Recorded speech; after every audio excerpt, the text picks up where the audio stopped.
Good morning and welcome to a snowy Mount Van Hoevenberg. We're in upstate New York at the track at Lake Placid that was the venue for the 1932 and 1980 Winter Olympic Games. And we're ready for the final day of sliding of the 2016 calendar year. The first run of women's skeleton is our first port of call. Good morning, everybody, wherever you're joining us. Thank you. I'm Martin Haven, alongside me, US slider Greg West. Now, Greg, this track is one that the American sliders know well. It's one that everybody knows well. Where are the big challenges for a skeleton athlete? The big challenges on this track today are going to be anywhere where there's any exposed ice to the elements. We're going to see a lot of snow between the 3-4 straightaway as well in chicane, and those that get through there efficiently and straight through the snow are going to be the ones that find the most speed up top. What about the start? I mean, how important is that for the athletes at this track? At the start, I would say maybe not as important on the Lake Placid track as on other tracks because you do have the 19 corners afterwards, but it still plays a very important role. Those that can get out a tenth ahead of the field, that turns into almost 3/10 down the hill, and the more speed you can carry into the upper section of this track, the more mistakes you can make without them costing you. So coming down towards one of the signature corners, shady, big corner, and important to get the exit here because that sets you up for the rest of the track. If there was a throttle on this track, it would be shady. Those who get out of shady efficiently and with that big push are going to be the ones that carry the speed into the bottom of the track, and that's very important because as you're going through chicane, not only is it a curvy straight, but it's also uphill, and then you go through turn 19, which unless you've walked it, you really can't appreciate how uphill this section of the track is. The more speed you have through there, the more speed you're going to carry across the finish line, and that's where you're really going to see the best of the best stretch their leads through the heart of this track. Well, the start record set by Swiss Marina Gilardoni in the race here in January. So I will say last year, what I mean is last season, but in January. But the track record Savannah Graybill set in March 2015. I guess that will have been US trials. -9 degrees. Well, that's a good 10 degrees Celsius warmer than yesterday. Ice temperature -12. Now, you were forerunning yesterday. What was the ice like? I mean, apart from slippery, which is... That was the most diamond hard ice that I've ever slid on in my career here. I was going back through my notebooks and talking with Tuffy Latour, the U.S. head coach, and I don't remember ice that has ever been this cold. And you have athletes from other nations, you know, coming to the Americans that are local saying, hey, do you have something sharp that we can run on this track because we don't have the runners for these conditions. So today will be a little less tricky as far as that goes, but yesterday was a little bit interesting. And with the conditions as well, with the temperature, keeping the heat in the muscles after warming up is absolutely key. Today there's a little bit of snow, but there's some wind behind it as well, and that's going to have an effect. We've got 25 athletes in the field today, and only 20 will go through into the second heat. So first call for those who are outside the top 10 in the World Cup rankings really is going to be to try and work yourself into that top 20 position. Our winner last year, Annie O'Shea, starts at 14 for the USA. Our Olympic champion, Lizzy Yarnold, has returned after a season away, taking life easy. And there will be lots of challenges for anybody outside the top 15 in the start draw, because by that stage, snow may be coming in. And unfortunately, that is one of the factors of an outdoor sport. The track workers did a stunning job yesterday, as did our TV crew. The human beings actually stood up a little better than the electronics, but today it is going to be testing and trying for the humans in a very different way. Sweeping the track is going to be absolutely vital.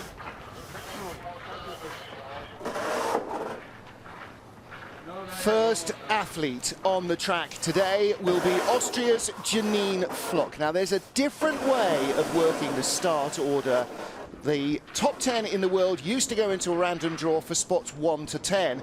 They now go for spots 6 to 15, and the first 5 are then 11th, 12th, 13th, 14th and 15th in the World Cup standings. So Janine Flock, the first to go. Now, whether that's an advantage or a disadvantage, Greg, I think only time is going to tell us, but Janine works well on this track. Janine has been absolutely flying during training. She's broken the track record unofficially, I think, 2 or 3 times this week. The fact that she's first off in a snow race, I think, is really playing to her favor. It'll be interesting to see what she does here. Well, the grooves are clear at the start, which will help with the push, and hopefully the track will be relatively clear down the mountain as well. 5:46 getaway, track record is 5:19. With the ice this hard, probably not going to see that beaten. Now, it's not going to look like the start ramp's going to have a ton of speed in it today. I think we might see a couple of the fast girls sneak down in the 20s. You're looking at Janine getting down the track. There is a little bit of snow in the crossovers, and that's going to really affect those that are not pointing it straight. Janine having a pretty good run. A little bit of a rough 8-9 there, but she's got a nice shady going right now, and we'll see what the speed is because of that. 1:13 is comparable to some of the guys' speed yesterday. That is good speed so far. Lots of eddies of snow. No matter how much you sweep, it'll blow into the track. It's this big cloud through the chicane, but a great run. Nice little line through chicane. She's carrying a lot of speed through the bottom. I think she's going to be very happy with the run she's put together here on race day. And what a hell! Whoa! Well, there we go. It's a snow day, and we already start with a brand new track record. As Greg said, the track record doesn't officially get broken during training, but there were, well, the better part of a dozen women inside the existing track record. A 56.04, 2/10 quicker. Now, 54.84, that is definitely an official track record. Yep. Took down Savannah Graybill's number that's been up for a few years by a couple of tenths. That's a big number, and that's going to be hard to chase down for anybody. And how much the women's sport has progressed. The record was set here by Alex Hamilton in 2000. She went on to take bronze in Salt Lake. That was a 61.26. We're now down at a 54.84. Holy moly. Yeah, that's a big number. There's some guys from yesterday that would have liked to throw down that number. A big day for Anda Mirambel of Spain yesterday, and his compatriot Maria Montejano is second off the hill. I talked to Maria last night. She was a little bit nervous going off second. She's had, last week in Whistler was the first let off the hill. This week the second on 2 of the harder tracks. A little flop out of 2 there. That's not going to help her. Those skids, as we're seeing right now up top, are really killers for your time. A little rough 4-5 transition. I think she may have put on something that doesn't have quite enough bite to get through the top section of this track. Well, now, the colder the ice, the narrower a runner you can use because it doesn't dig in so much, but it gives you a little control, right? That's exactly right, and it's a kind of a fine game to play. As she scorpions out of 12, you want to get just enough bite to point the sled straight without cutting too much ice. And I think that Maria may have guessed a little bit wrong today.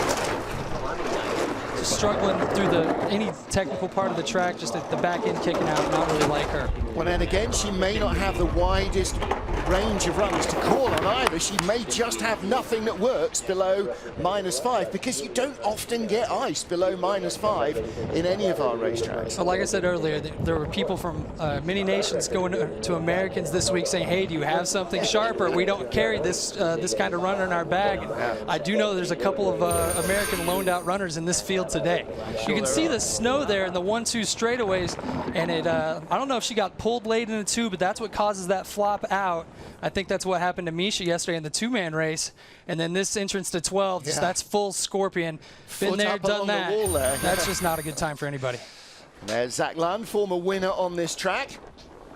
He looks warm. All right, blocking your shot. Yeah, well, blocking the shot. Yeah, come on, Zach. Let the dog see the rabbit. Next up, Yulia Kanakina turned 21 on Friday. So away from home. I know all the Russians are looking forward to getting home for Christmas.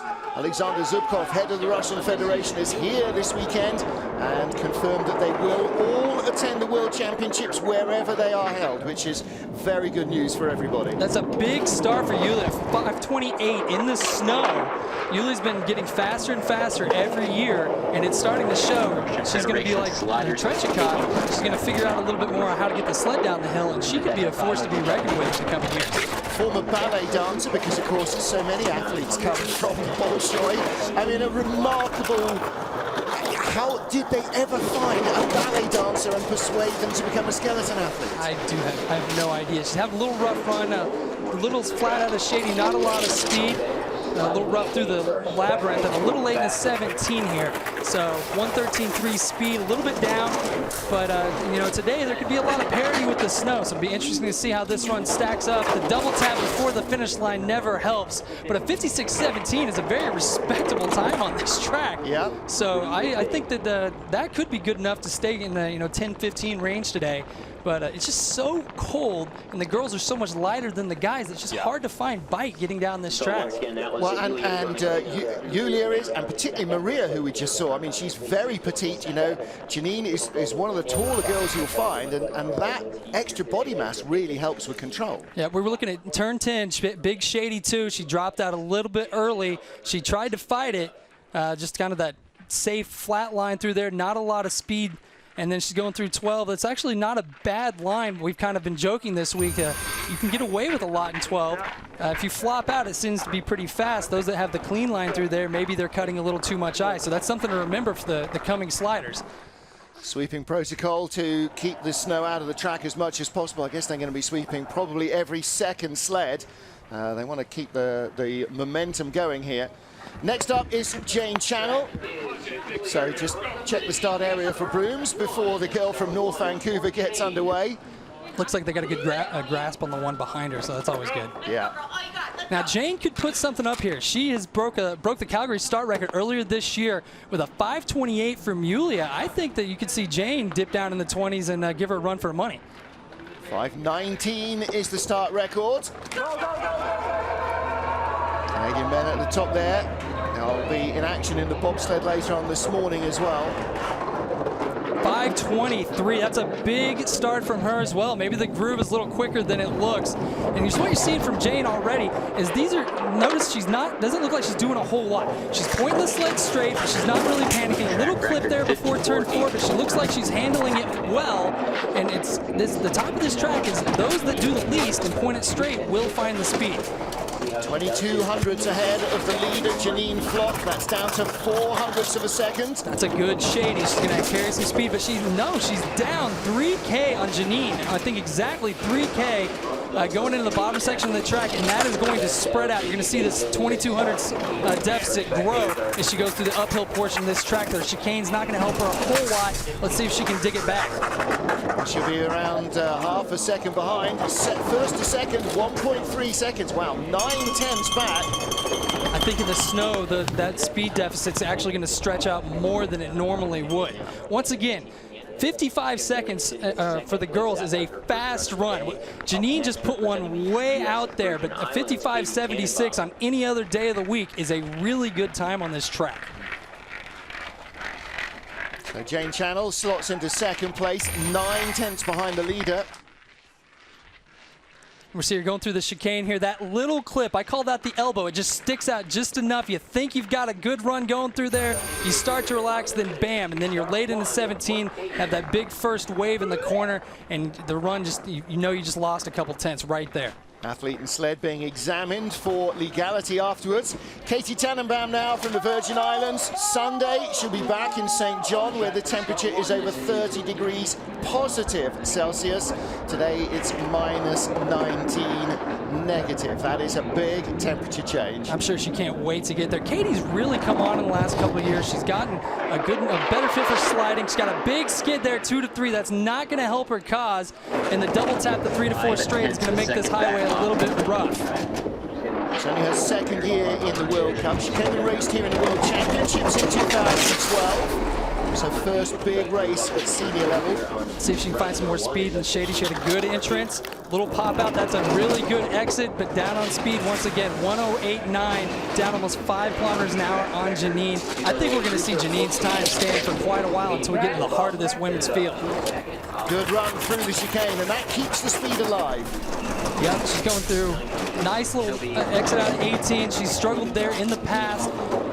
I think she'll be all around happy with the run, though. 57.38, you know, it's in these conditions with the snow pulling you around, it's not easy. And that's one thing that I think we forget when we're watching all these incredible sliders. It doesn't look like they're doing a whole lot. If you could come and see some of the juniors and, you know, the first-year sliders go down this hill and see how they get massacred hitting everything under the sun, you really appreciate how adept these athletes are at piloting the sleds at this level. Exactly so. Plus, trying to watch somebody sprinting on ice, bent over, one-handed, and then load onto the sled. I mean, if you watch somebody do it for the first time, they'd miss the sled, guaranteed. Yeah, you can see right there, the 1-2 straight, she got caught in a little bit of a snowdrift. I think that's what pulled her into the left wall, and that's unfortunate. It just sets the rhythm of the track. It changes it completely, and you don't really know what you're going to get from there, so you're kind of guessing, just trying to get it back online. Janine Flock of Austria, track record holder now, is our race leader. Top 5, first 5 sleds down. Now we get into the top 10 in the world rankings. Anna Fernstaedt of Germany, World Cup rookie, made her first ever start at the senior level in Whistler 2 weeks ago. What's she been like in training, Greg? She has been finding some speed. I think this is her second time here. She's had some really big speed numbers, a 561 sparks. But that 561, I think that's a personal best start. But, you know, any of the Germans, they have that ability to just have that great form and generate speed late. You know, you have that Marion Thies mentality that they're going to find the speed of the bottom hill. Great shady she put together there. 113 speed right up there with Janine. We'll see how she handles it through the bottom of this track. Well, she was 1500s behind Janine at the start. She's only 2900. She's actually bringing the gap in and a good chicane. 119.1 was the same speed as some of the top men yesterday. She's really going to pull it together here at the bottom of the track. She's got more speed than anybody. She's going to be very close to the line, 3300s. That is 1/3 of a second behind Janine Flock, and that is also, well, that's 1300s off the old track record. That's a big number for Anna. She came here, she was a little bit nervous. I talked to her a little bit earlier this week. She was a little worried about Lake Placid. I joked with her that this is Altenburg West. This is payback for us having to go to Altenburg for the next stop. You have to come here first. But that's a really big number on somebody that doesn't have a ton of runs down this track. And a really good 3-4 straight, even with the sparks off the wall there where there's no ice left. But she handled it very well. Good entrance and a good setup through the highway. That's where that 113 speed came from. Well, you know, we see these keen new faces in the German operation, and you realize that they have got to be good to get to the top of that pyramid, because that's intense. Also good is this young lady, Elizabeth Yarnold, got married during the summer. She had a year away. She wasn't doing Intercontinental Cup or Europa Cup racing. She wasn't doing any racing. And in fact, talked to her in Whistler, said, what's it like to be back? She said, it's great. I love being on ice, back with the family and everything. Really good fun.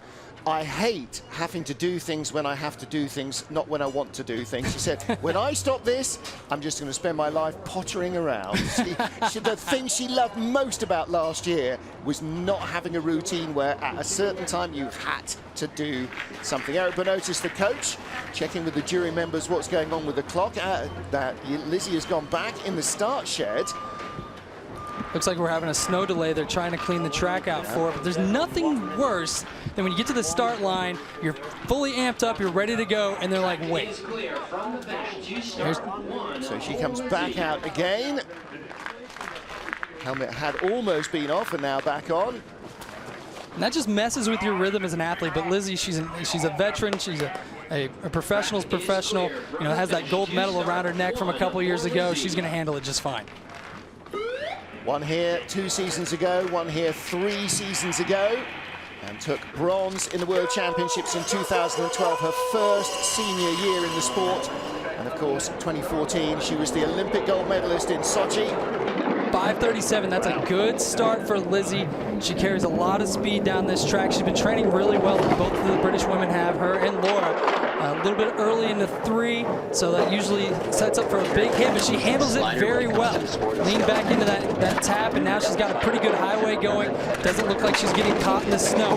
That's the trick in these snow races. You want to be on, maybe not the perfect line, but you want to be in the line that has the path of least resistance. It's kind of like racing a car in the rain. You've got to have the right line, not necessarily the right dry line. Yeah, she's 113 speed. She's almost up there with Janine ahead. 600s up. Is lacing the chicane together really well, and that is going to help her. 117.4. She's down on Anna.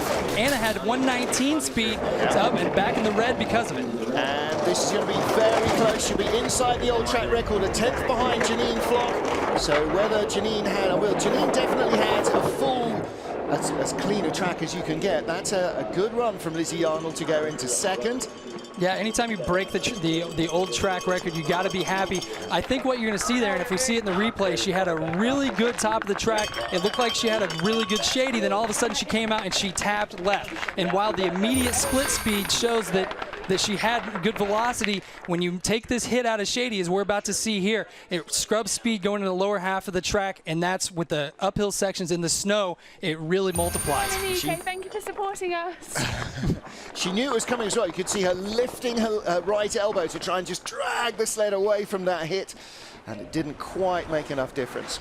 Our World Cup champion from last year, Tina Hermann of Germany. She didn't win. In fact, she didn't even medal here in Lake Placid. She was 4th last season. It was the only time she was lower than 2nd. Tina is not a big fan of this track. She struggled a little bit during training. It'll be interesting to see how she puts it together. They got great equipment, great coaching staff. You know they have great notes because they have the likes of Frank Rommel and Marion Dees. We'll see how she does. Just pulled a little bit out of the groove there. Be interesting to see how the oscillation handles in the exit of turn 1. There you see she's in the snow. 5 wins, 2 silver medals last year, and 4th in Lake Placid. She's got to get her head around this track. She's put together a pretty decent run so far. She's fighting a little bit to stay on the line, but she's on the good lines. You can just see her working as she goes down the track. A little bit late height there in 8. It looks like she got the cross into turn 10, and that's the big one. Early height, she's going to hit, and that is going to kill her speed. 112.5, but you're going to watch her drop back because that hit, you cannot take that hit out of turn 10 there. We're looking at already 6/10 back and down on speed going through the chicane. And that is simply because she did not push the pressure around 10 to complete the corner. She'll come across the line around 4th position ahead of Canada's Jane Channell. 5th place, in fact, just behind Jane by a 10th. Jens Muller, well, not much you can do here if she can't clear her head of Lake Placid problems. She'll need one good result to do that. One good result will turn around your whole thoughts about the track. Okay, it's tough, but I've got it. At the moment, she doesn't have it. It's amazing how the sled realizes when you're confident and when you're happy. You get more relaxed on it, it builds more speed. It's kind of ironic. This sport is relaxed chaos. The more relaxed you can be while throwing yourself down a hill at 70+ miles an hour, the faster the sled would go. Now, if you look right there, we're looking through turn 10, Shady 2. She came out, she took that tap left. You actually saw one of the runners come off the ice. You just can't generate speed when you're hitting a wall that's enough to pick your sled up. You can see in her face just how much she didn't enjoy that one. Janine Flock, the leader for Austria. What about Mimi Rahneva from Canada? First time World Cup this season. You could watch the start record. It could come down here. She has been pushing like crazy. Doesn't look like there's too much snow. 5:30. There may be a little bit more snow in the groove than I thought. But Mimi's been a push monster as of late. I believe she broke the 480 barrier, pushing 479 in Whistler, and that's a big number even for a guy. A really good 3-4 straight. Now, Mimi actually learned to slide on this track years ago. She took her first sliding school here, I believe, and so she does have a unique knowledge of how to get down the track efficiently and fast. Well, the Canadian guys were saying yesterday that you name any track in Germany, they've got more time on that ice than they do here, despite geographic proximity to Canada. Yeah, Mimi with the 112.4 speed, 116.2 through the straight. It'd be interesting to see how she carries the speed. She was only down a couple of hundredths earlier, but it looks like it's going to stretch out a little bit. Still a very good run for a still fairly new slider, 55.39. I mean, she was within 2 or 3/10 of the old track record. Yeah. That is another big number. And this is in the snow. Yep. These ladies are doing this in the snow, and it really shows how good each of them are. Absolutely right, and it also shows that the gaps that we've got, she's 5,500s behind, but if she'd had a cleaner run with a little fresher sweep and a bit less snow, then she'd have been comfortably a quarter of a second faster. So the second heat could see a lot of changes. This is a nice run through the chicane. Look at all the snow she's having to deal with. She's running a little bit late in the 17, but you see, she doesn't panic. And that's some experience probably from her learning on this track. You can go a little bit later into that corner and be okay. It's those that freak out and you see the legs flying everywhere. That's when it goes away from you. You can see the snow starting to build in the grooves there. When you see the drive lines turn white and the snow blowing in like that, it's just going to slow it down. I really think that may have cost Mimi a little bit on the start, too. I thought she would have more than 530 in her, but it's not on her. I think that's on the weather conditions. And the wind is definitely picking up, and that is blowing snow all over the track. Janine Flock, not only did she have a good sweep, but she was also, she got to go before the wind really started picking up. Starting helmet art here on our World Cup leader, Elizabeth Arce. When the coat eventually comes off, you will see she is wearing the yellow bib of the points leader because she won in Whistler, ahead of Jacqueline Loelling and Tina Hermann. And boy, what an outpouring of emotion that was. A horrible, horrible year last season, and the dam burst and she was back. Now, it's good to see her back. It's nice to see that outpouring of emotion in skeleton. It's something we don't get enough of. 5:46, she equals Janine on the start. Lizzy knows how to get down this track. That little tap looks like going into 2. She got caught in that snowdrift. That is just, it's hard to deal with. A good 3, a little clip before 4, and then that's going to set her up a little bit off in the highway. We're seeing now she's going to go late into 6, and now she's fighting the snow and the rhythm of the track being off. It's just one of those things that once you get pulled a little bit offline, there's not much getting it back until after turn 10. How much confidence will that win in Whistler have given her back? She knows she can do it, but again, it's back. Just when you know that you have the speed and you're not having to press, it tends to help a lot. She's struggling a little bit here today. You see the shoulders come off the sled a little bit in chicane, but she's having a pretty decent run. Like I said, she got pulled in that snowbank up top, and it's just incredibly hard to pull it back together. I do not think she's going to be happy with a 56.05, though. That's Up next, we'll have it's just unfortunate. I mean, when you look outside the booth right now, you see the snow blowing around. I mean, it's an outdoor sport, but it just stinks to be on the other end of it. Yes, it does. Yes, it does. I mean, the track workers do everything they can here to keep it fair for everybody. We'll see her go through chicane here. She's hitting the elbow, and then you see her after the second hip. You see all the way. You see the BMW logo on her chest because she doesn't, really know where the sled's going to go. And now you got a big air dam on top of hitting the snow. And yep.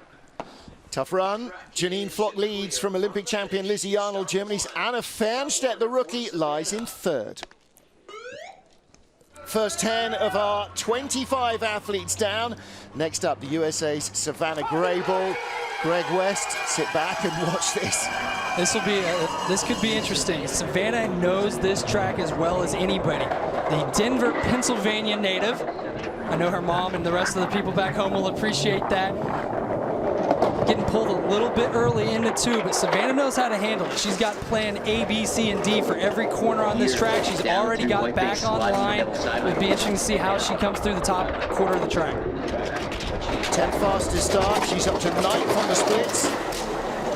A little bit rough to the 7-8 transition, but this is where Savannah makes her money. Going through Shady, she gets a good line, manages 1:12.7 speed, just a little bit down on the leaders with a little bit rough top, and that comes from experience. Savannah knows how to get down it. You're seeing it right there, pulling it back to 117K speed. That is big, especially in the snow. Huge focus through the chicane. She got a great run through, 73 miles an hour. And up to line, 7th place. Away, 56.05, exactly the same time. She ties with Elizabeth Arce of Canada. But again, they've got far worse conditions than Janine Flock, who, well, is not quite head and shoulders away from the field. Lizzy Yarnold in 2nd is a 10th back, Anna Fernstaedt 3/10ths back. What we're seeing right now, as we're looking at the 3-4 straightaway, look at all of the snow, and the track is really going away. This was not a bad run by any means by Savannah. To be back 1.2 seconds, that's not necessarily on her driving. That's a look at, as you see all the snow coming up as she's going through chicane. Janine had a fairly clear track. The snow wasn't blowing nearly as hard, but it's an outdoor sport. It's one of the things we have to deal with. It seems like it's not so bad whenever you're on the positive side of it, but when you're on the back end of it, it's a little bit frustrating. Yeah, I'm sure everybody in the changing room watching the wind whip round the building is not looking forward to it at all. This is Lelda Priedulena for Latvia. Let's hope she doesn't end her first heat like Martin Stukos did yesterday, on his back, clinging onto the sled as he slid upside down across the line. Is that the opposite of the commentator jinx? You just say the negative thing so the positive happens? Lelda managed to get through the 1-2 section without getting stuck in the snow. That's the first sled we've seen do that in a couple of sleds. And she's putting together together a pretty good highway right now. This is, the 4, 5, 6 transitions. It's kind of like a half pipe. You're really building a lot of speed into the sled to take it to the middle of the track. She's only back a half second right now. A good exit of Shady. She's 112 speed. I think in these conditions, I mean, you're not going to get that much more when you're going off 12. Again, so much snow flurrying. You can see the track workers stepping in to try and sweep it away, but it is an unforgiving task. Lelda put together a pretty good run here on race day. I think she's going to be happy. The big sparks on the exit of turn 19. You can tell a lot of people have been clipping that wall right across the finish line. 55.77. Once again, in the snow. I think she's going to be pretty happy with that. Yeah, top 6 run. And I don't want to put a jinx on her. Yes, last year, top results were 4th places in Winterberg. No, in Koenigsegg, actually. Both races in Koenigsegg. She was just out of the medals. If we go back and we're looking at the speeds here, Lelda was going 72.5 miles an hour through the bottom of the track. Lizzy, who's in second with that her 54, she was only 72.9. So maybe, if you're the person that goes right after the track sweep, that could play in your favor. We've seen her go through 19 a little bit better than her countryman yesterday, Martins. She can hold that over his head a little bit if she'd like. But look at the sparks on the exit of turn 19. That's impressive. She's the first person we've seen sparking down there. So there's Dennis Dukurs, who builds the sleds for the Latvians. The sled has a certain minimum and maximum weight. The athlete and the sled combination have a maximum weight. Open notice with the sled for Great Britain's Laura Dees. Lizzy Yarnold, her teammate, lies in 2nd place. Laura's had a great week of training as well. Her and Janine were pretty much at the top of the timesheet on a few days. She knows this track well. When you have Eric Bernotis, who is arguably the best slider on the Lake Placid track, coaching you, that's a keen knowledge of the track that a lot of people don't have. It's been a pleasure being around EB. I actually had a chance to speak with him a little bit this week as we were on a couple trucks up together. He actually was one of the first people to teach me really how to slide my very first year in the sport. So any chance you get a chance to hang out with him and catch up, it's always nice. Laura Dees finished in bronze medal position behind Marina Gilardoni and Annie O'Shea in this race in January. Very different conditions. It was pretty cold, but it was snow-free.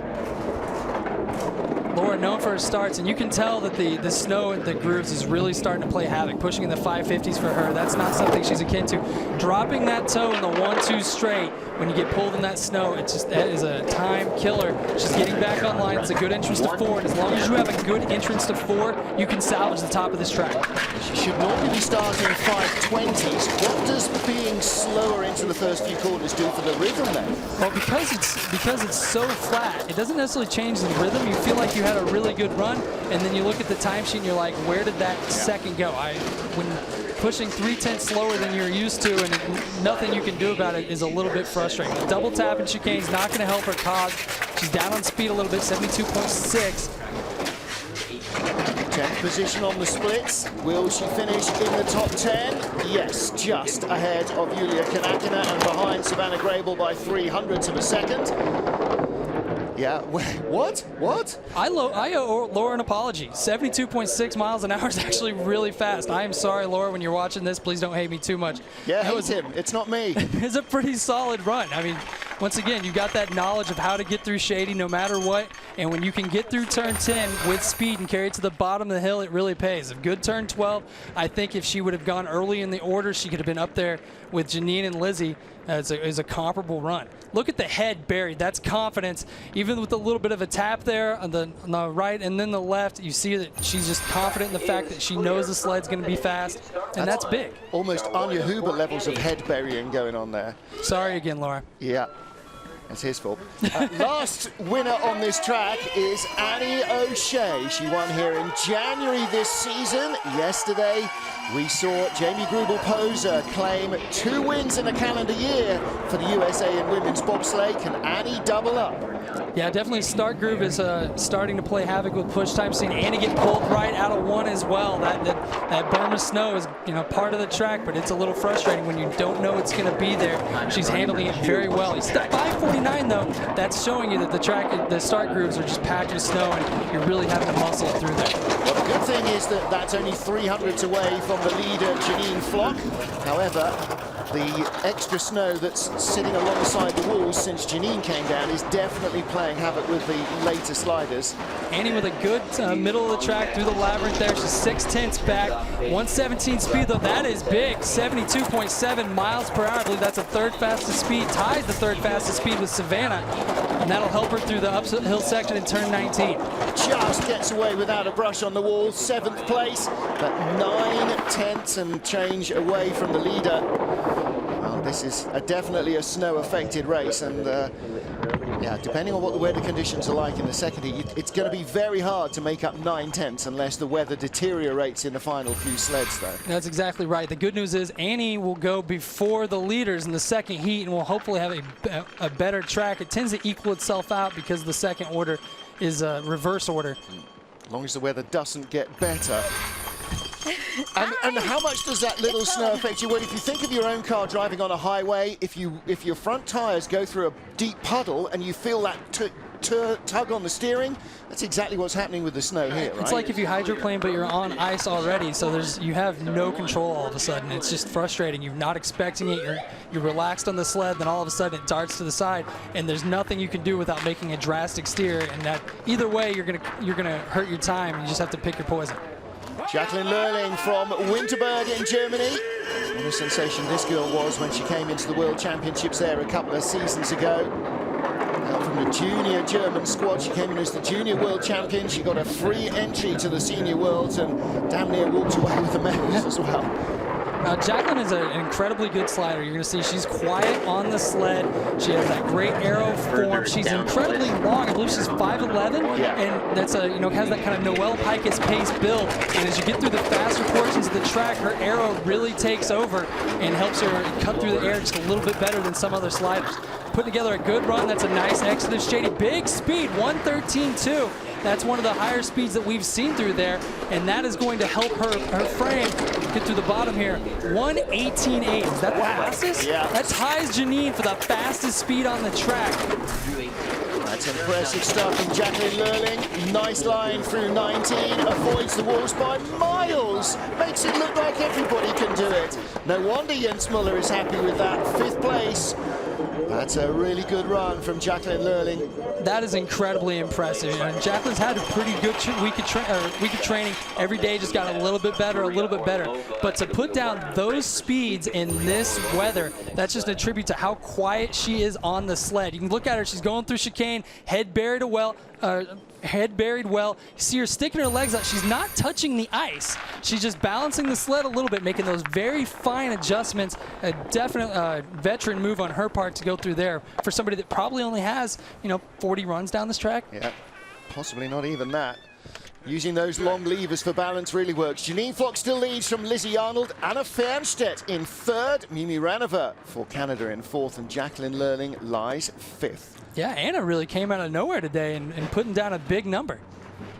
Next up for Russia is their most experienced of all athletes in the women's skeleton field, Maria Orlova,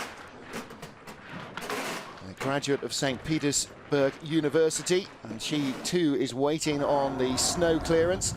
And again, heads up to Tony Carlino and all the guys. They've been here since long before daylight and will be here long after dark tonight, as they have been for the entire fortnight that everybody's been training and racing here. And this is definitely, in terms of snow, the day they didn't want.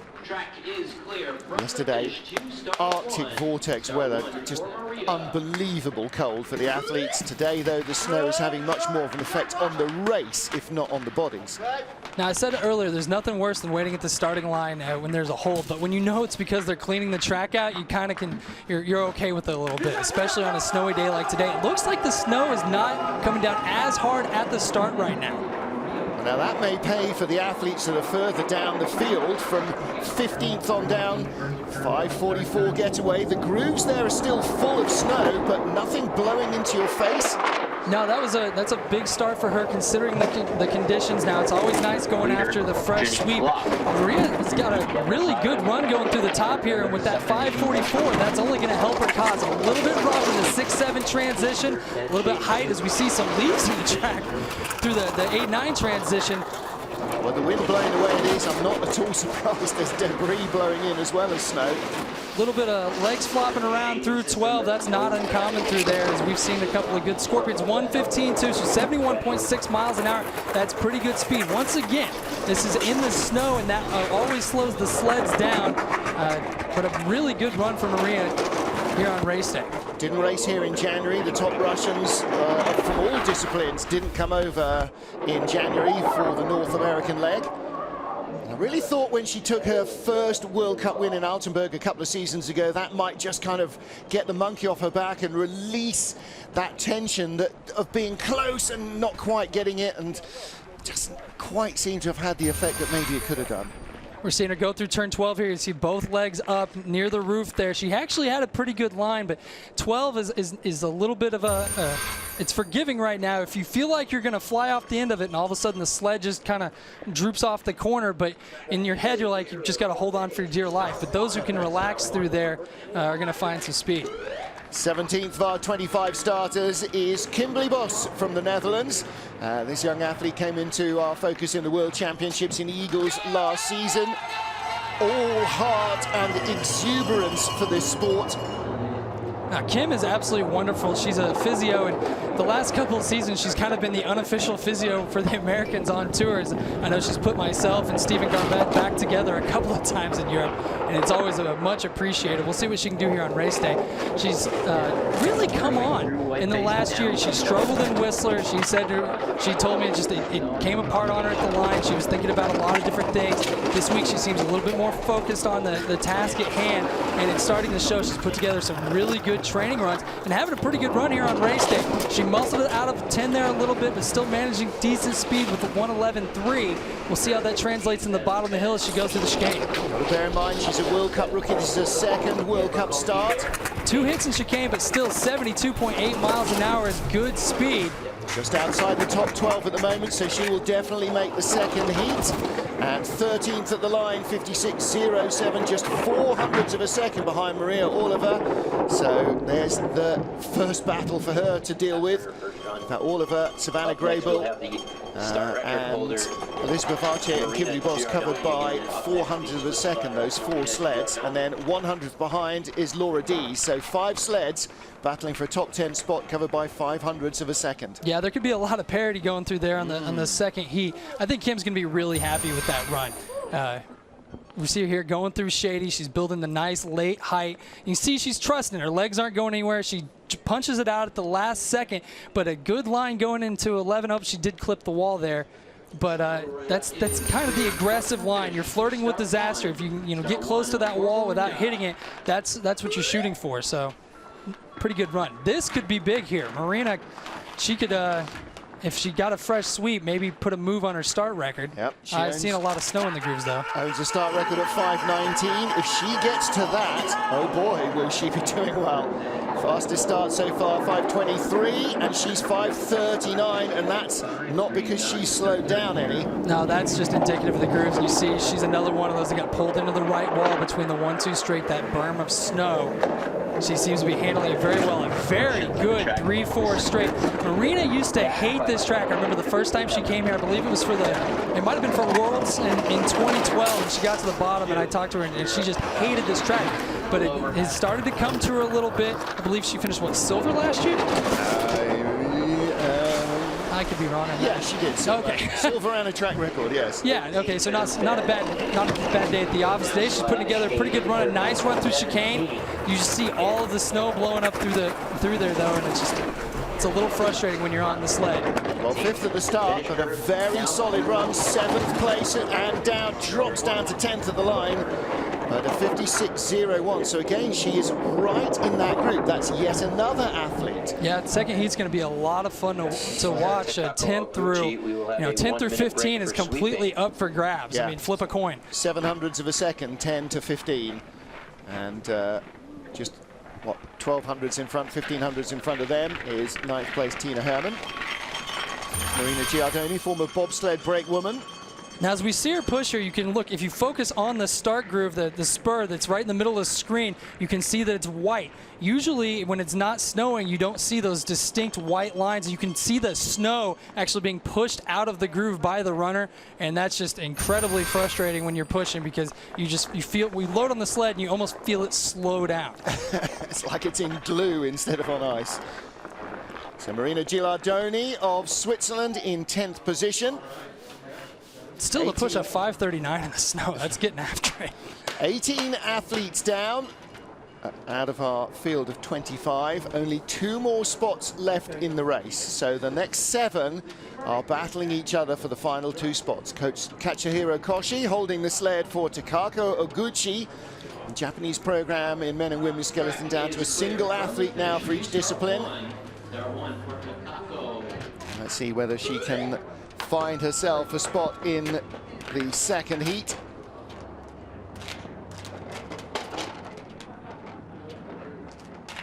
Usually when you see the snow coming down, you see the athletes taking off really quick. Takako taking her time here, but it does look like the top of the track is getting a little less snow, but we're sitting down in the broadcast booth around the turn 14 area, and it's still coming down really hard here. Yeah, it is. As soon as you see away from this the aluminium siding down the start area, it helps to keep it a little clearer, but as soon as you get further down the track, you really see just how snowy it still is. I don't know this aluminium you're talking about. Aluminum. We call it aluminum. Very solid. 6/10 back for Takako Oguchi.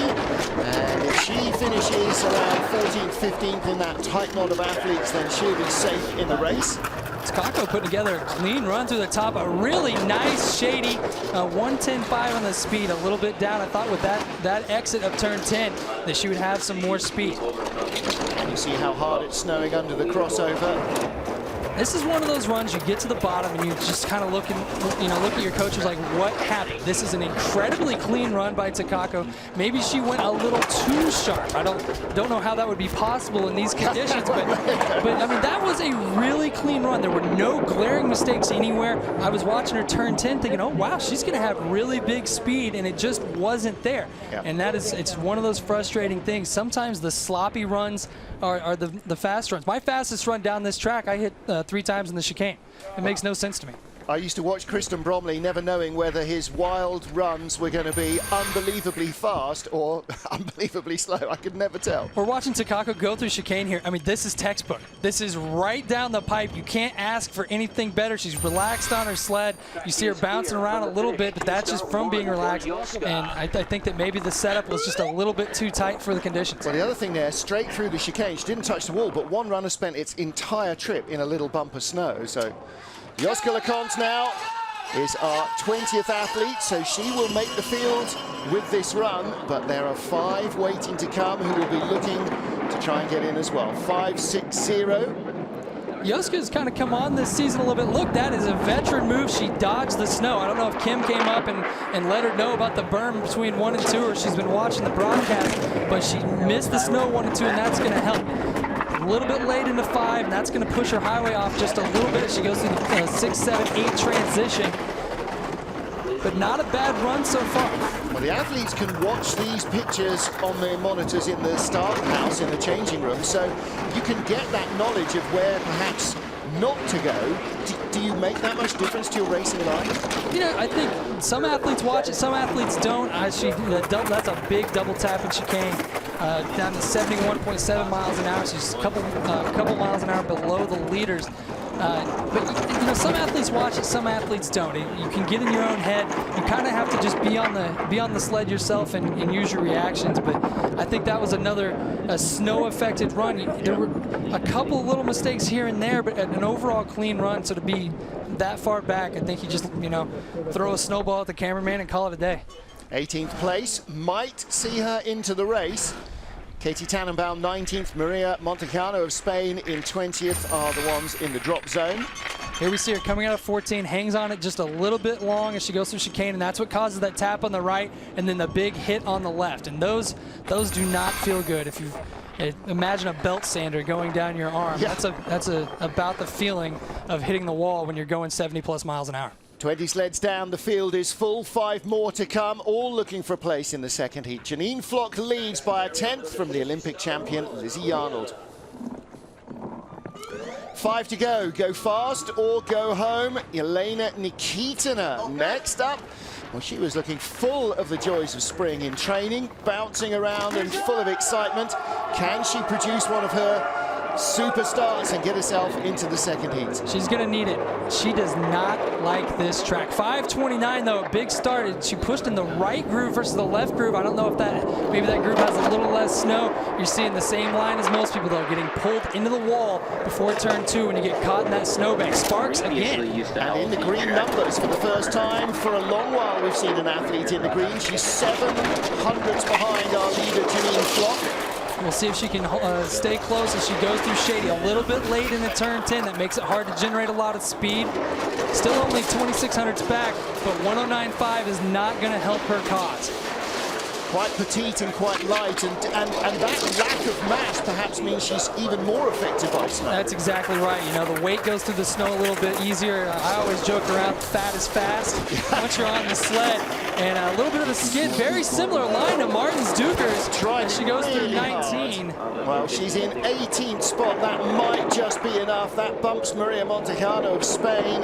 So the Spanish girl won't get a second heat. Katie Tannenbaum and Joska Leconte now in the drop zone. Yeah, the more petite you are, the tougher it's going to be because there's less mass to overcome that dragging effect of the snow. Yeah, that's exactly right. We're seeing her, let's see, she's going through the 18-19 transition. It looks like the back of the sled just got away from her a little bit, kind of like Martin's. You see her rise up on the end and skid again. Luckily, the ice is a little bit slower because of the snow, and that kept her away from the roof. But that's kind of a scary feeling when you're skidding sideways, driving down while going down at 70+ miles an hour. It's just kind of a matter of where's the sled going to catch? Which way am I going to be pointing? Because at that point, you're just a passenger until it locks up again. So, Elena Nikitina is in 18th spot. We have 4 more to go. A little bit of a hold for track clearance for Ryung Moon for Korea. Richard Bromley, the sled builder. Boy, he's been busy welding. How many more Bromley sleds are there in the field this season than last? This is becoming very much the sled of choice. Yeah, I mean, the Bromley sled, I've been on it for a couple of years, and I've found a lot of luck with it, and I think everybody's, you know, seeing the same thing. There are only a few sled builders in this sport, and that's something people don't realize. There is no skeleton sled store. There's probably 5 or 6 guys around the world that they're building these things. Most of them are in some back garage with a single light and a MIG welder. But the Bromley sleds are, one of the more technically advanced sleds that you can purchase on the market that the average person can purchase. Obviously, the Americans and the Germans, the Protostars and the FES, those proprietary sleds, you can't just go out and buy those. But the Bromley sled is, one of the sleds of choice if you're just trying to purchase one. Moon navigating the 1-2 straight out of the snow. That's going to help her cause a little bit. A little brush on the wall, going into 3, and that double tap going into 4 does not help a lot. It usually pushes the rhythm off of the highway. She's handling it very well, though.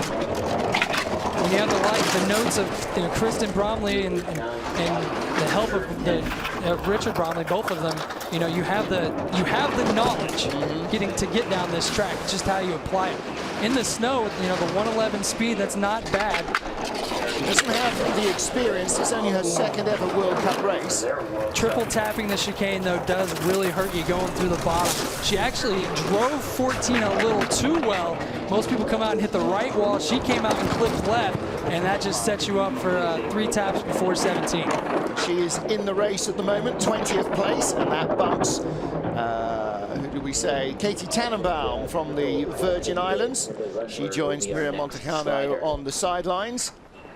You can really see from our booth that it's coming down to the bottom half of this track, and it's not helping anybody's cause. There you see her coming out of 14, drives it a little too much.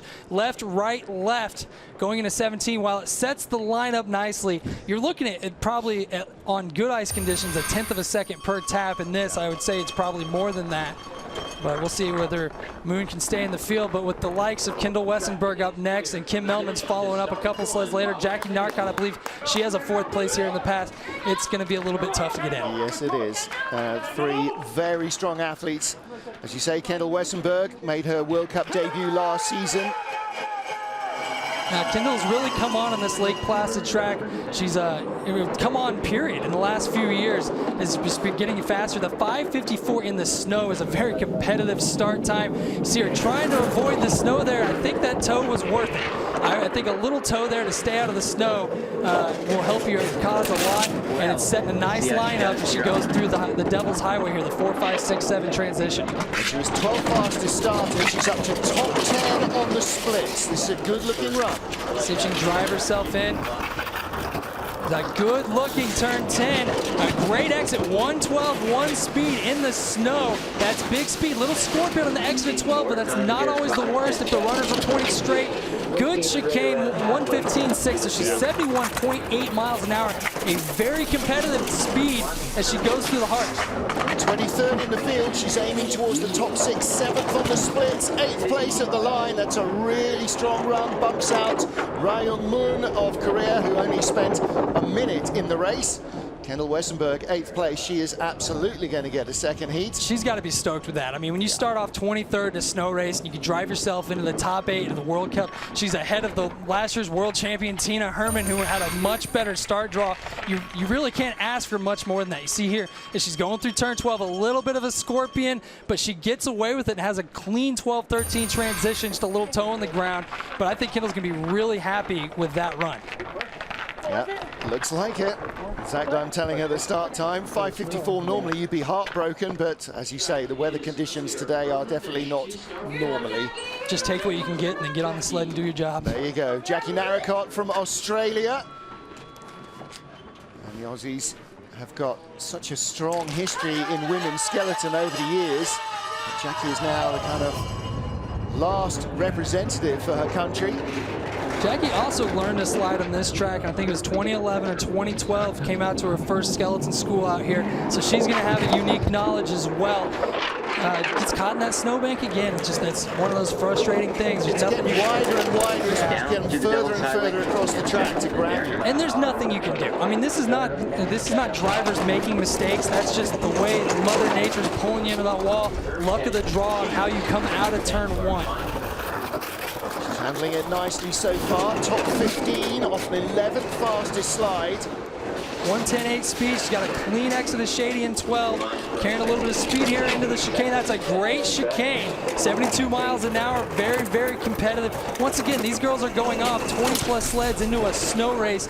It is very difficult to find speed, and her and Kendall both did it. 18th place at the line, so she is in the race, and Joske LeConte in the Netherlands is out. One more sled to go, so Jackie Narcott is definitely going to get a 2nd heat, and jeopardy for Jelena Nikitina, our 3rd fastest starter, who is in 20th place at the moment. I'm not really sure where that went away. She had good speed. 72 miles an hour is one of the better speeds we see on the chart. I'm not sure if we missed something. We're looking at her going through chicane here. You can't ask for a better chicane. Her shoulders are pinned, her head's pinned. She's right down the pipe with a good entrance to turn 17. I'm not sure where the speed went. And I think that's what rescued her. I think the speed was all gone by corner 2 when she had that big drift through the snowbank and along the wall. That's, yeah, all that sprinting you did. Yeah, it's all gone you at lost that point. it. Yeah, you lost it. I guess all the snow we're looking at right now probably didn't help her cause, even though there's a good line through there. I'm sure on the sled, sometimes when there's a lot of snow, you go through chicane and you just feel it start to slow down. You're like, come on. So the Belgian women's bobsleigh team having a rocking time in Europe at the moment. Europa Cup victories left, right and centre. Kim Marmans for Belgium in the women's skeleton team. What can she do? 25th and final starter here. She's looking for redemption this week. Yeah. She was obviously not happy with how Whistler ended. She seems to be all right. I talked to her a little bit last night. But I'd like to see her just, put down a good time, get the confidence back. turn 6 in Whistler, when she ended up on her side last week, has gobbled up a lot of people over the years. It's kind of a rite of passage. When you go to Whistler, it's going to happen. Unfortunately, it just happened to her on race day. But anybody watching is like, been there. Well, let's see what she can produce. 25th and final starter needs to get inside who's 20th place? Joske LeConte. 5:57 in the snow, that's pretty good. I'm interested that she pushed in the right groove. It seems to help her out a little bit going through the 1-2 transition. It set the lineup a little bit better.